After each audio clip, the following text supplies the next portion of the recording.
Hi everyone.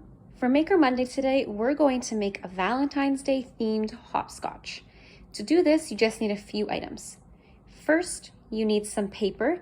Now I've got mine in Valentine's Day colors here. You can use whatever paper you have at home. You'll need some sort of tape. So I've got some painter's tape here just to tape them down to the floor. You will need a writing utensil. So I've got a purple pen or marker here. And you also want to consider something that you can throw onto the hopscotch to make the game a bit more challenging. So I've got a chip clip here. You can use a bean bag. You can use Play-Doh lids, anything like that. So to get started, you want to find 10 pieces of paper. Then we're going to number them 1 through 10. So as you can see, I've got the number 1 and then a heart. Your hearts don't have to be perfect. You can see that mine are very different. And then we're going to place them down with a little piece of tape on the back.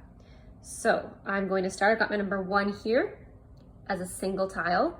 And then I've got 2, 3 as pairs, 4 as a single, 5, 6 as pairs, 7 as a single, 8, 9 as pairs, and then number 10 as a single.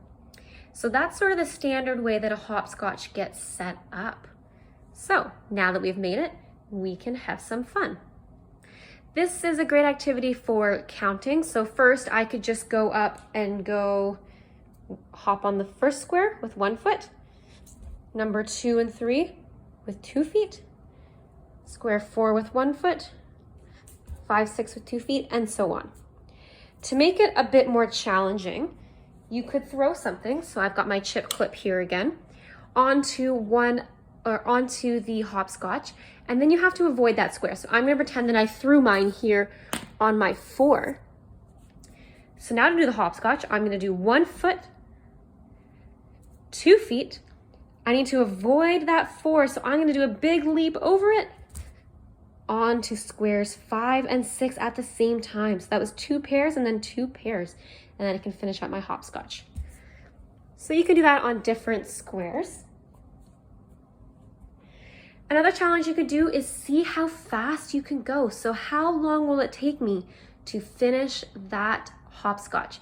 So I timed myself and I did it in 47 seconds.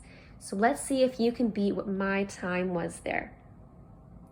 Okay, there are lots of other hopscotch games as well. You can look online and see if there's some that interest you. But again, this is a great counting game, really easy way to practice writing letters, counting while doing the game, and it gets you up and gets some physical activity as well. We hope you enjoyed this Maker Monday video, and we'll see you next week.